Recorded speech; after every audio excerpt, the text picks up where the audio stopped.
Here's another mistake ng karamihan na gustong ma-enhance ang kanilang skill in communication bilang isang leader. When you say leader, regardless kung for private, isa kang negosyante, isa kang pastor sa inyong church, it doesn't matter. You are a leader. So what is that mistake? They think when they communicate, it's all about them. But in reality, it's not about you. It's about your followers. It's about your listeners. It's about your people. So never mind about you so much kasi it will just add pressure. Private ba yan?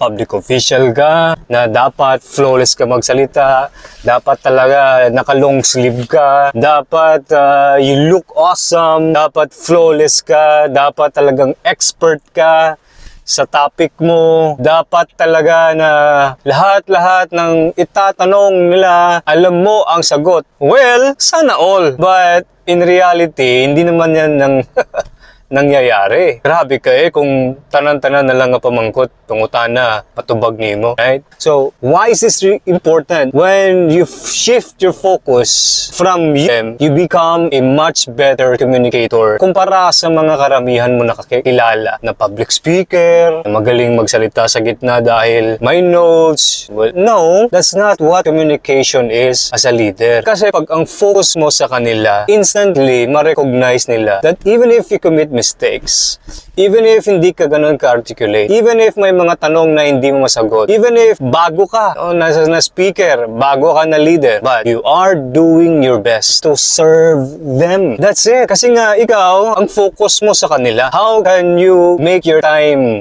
so useful na nanandyan ka that at the end of your talk, they get so much value sa mga na-share mo, mga naturo mo, mga na-impart mo na mga mensahe para sa kanila. That's how you communicate as a leader. It's about them. It's not about you.